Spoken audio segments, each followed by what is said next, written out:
Selamat datang di Ringsan Channel.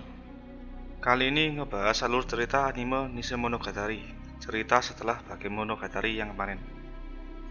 Di bangunan sekolah kumuh, Senjogahara memborgol Araragi, dikarenakan sebelumnya Araragi bertemu dengan seseorang bernama Deisu Kaiki. Senjogahara bilang Kaiki adalah seorang penipu yang menipu ibunya dan merupakan orang berbahaya yang ingin dia hindari dengan cara apapun. Araragi kemudian menerima pesan dari Karen, adiknya perempuan, yang meminta bantuan. Araragi langsung melepaskan diri dari borgol dengan kekuatan vampirnya. Senjogahara masih tidak ingin Araragi pergi. Lalu Senjogahara ditelepon Hanekawa untuk membiarkan Araragi pulang. Senjogahara tanpa perlawanan mengizinkannya. Setelah di rumah, Araragi bertemu Hanekawa yang membantu Karen saat demam.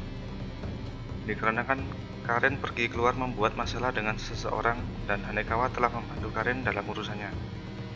Hanekawa menyebut bahwa seseorang yang ditemui Karen bernama Kaiki, seseorang yang membuat Karen demam, orang yang disebutkan Senjogahara sebelumnya. Setelah berbicara dengan mereka, Araragi mandi. Kisot yang sekarang dinamai Shinobu muncul dari bayangannya. Shinobu kemudian memberitahu Koyomi bahwa Karen ditimbulkan oleh lebah supernatural yang mematikan.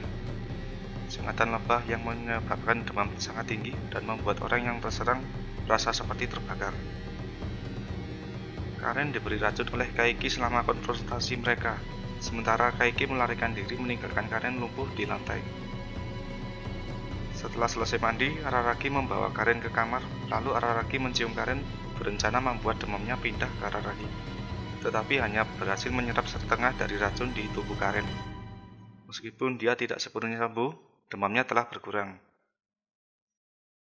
Keesokannya, Tsukihi memberitahu Araragi bahwa Karen hilang, dan khawatir dia mungkin akan pergi menghadapi Kaiki sekali lagi.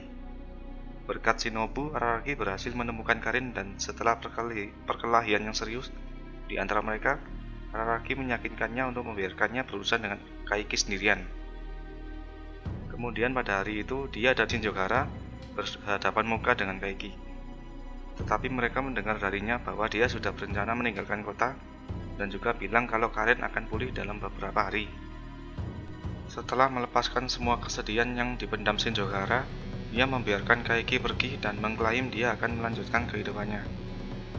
Setelah sembuhnya Karen, si Karen meminta tolong Araragi untuk memperkenalkannya kepada teman atlet basket nasionalnya, Kanbaru Suruga. Araragi pun pergi ke rumah Suruga untuk memperkenalkan Karen. Dalam perjalanan, mereka bertemu seorang wanita bernama Yozuru Kagenui. Wanita itu menanyakan jalan untuk ke sekolah kumuh, sekolah yang biasa Araragi dan Hoshino bertemu. Singkat cerita, setelah meninggalkan Karen di Suruga, Araragi bertemu Mayoi si hantu siput. Saat mereka lagi senang bercanda, tiba-tiba muncul gadis yang memperkenalkan dirinya sebagai Yotsuki Onomaki. Dia adalah teman wanita tadi, Yozuru. Yang mengejutkan, ia dapat melihat Mayoi. Jadi mereka berdua itu juga tahu bahwa Araragi juga setengah vampir, dan tahu juga mengenai teman Araragi. Episode selanjutnya, Shinobu meminta Araragi untuk membawanya ke toko donat. Di sini Araragi bertanya kepada Shinobu apakah dia tahu sesuatu tentang Yotsuki dan Yozuru.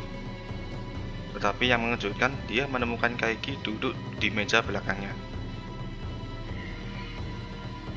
Kaiki pun menjelaskan tentang Yozuru dan Yotsuki setelah Araragi memberinya uang sebagai ganti informasi. Yang ternyata Yozuru dan Yotsuki adalah pemburu supernatural yang berspesialisasi dalam makhluk gaib. Setelah Araragi pulang ke rumah, Araragi melihat Yozuru dan Yotsuki ada di depan rumah. Ketika Tsukihi membuka pintu dikarenakan bunyi bel terus-menerus, Yotsuki langsung menyerangnya, menghancurkan tubuhnya. Araragi yang marah meluncurkan dirinya padanya, tetapi mudah ditundukkan oleh Yozuru, yang menunjukkan kepadanya bahwa secara mengejutkan, tubuh Tsukihi sudah utuh kembali.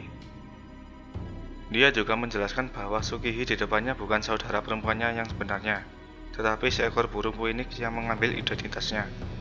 Keduanya memutuskan untuk pergi dan berjanji akan kembali untuk membunuh Tsukihi. Menurut Shinobu, Yozuru dan Yotsuki sebenarnya berbohong ketika mereka memberitahu Araragi bahwa seekor phoenix berada di tubuh Tsukihi. Ternyata yang saat ini di dalam tubuh Tsukihi adalah burung sekarat yang berinkarnasi dengan dilahirkan kembali sebagai seorang anak di dalam rahim seorang ibu. Menariknya, kisah di balik burung sekarat mirip dengan kisah burung phoenix yang pada saat-saat terakhirnya melemparkan dirinya ke dalam nyala api untuk dilahirkan kembali sekali lagi. Lebih dari 10 tahun yang lalu, entah dari mana ibu Araragi memiliki hal gaib itu di dalam rahimnya, dan setahun kemudian Tsukihi lahir. Araragi memutuskan pergi untuk ke tempat yang dulu ditempati Oshino untuk menghadapi Yozuru dan Yotsuki. Untuk mempersiapkan pertarungan mereka, Shinobu mengonsumsi sebagian darah Araragi untuk memulihkan sebagian kekuatannya. Singkat cerita, setelah bertemu, ributlah mereka di sana. Yozuru mengungkapkan kepada Araragi bahwa dia, Oshino, dan Kaiki adalah teman satu grup dari perguruan tinggi yang sama. Dan Kaiki yang memberitahunya tentang Phoenix berada dalam tubuh Tsukihi. Setelah beberapa kali diajar, Araragi bangkit lagi, berkata bahwa dia tidak akan pernah menyerah pada saudara perempuannya.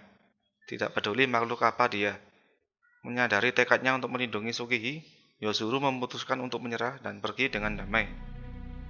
Araragi kembali ke rumahnya dan langsung ke kamar Tsukihi, di mana dia menunggu. Araragi memberinya penjelasan singkat tentang apa yang baru saja terjadi padanya beberapa lalu. Dia kemudian memutuskan untuk memperkenalkan Senjogahara Itagi kepada mereka pada akhir liburan musim panas. Thanks buat yang udah nonton. Dukung Ringsan Channel dengan subscribe, like, comment, and share.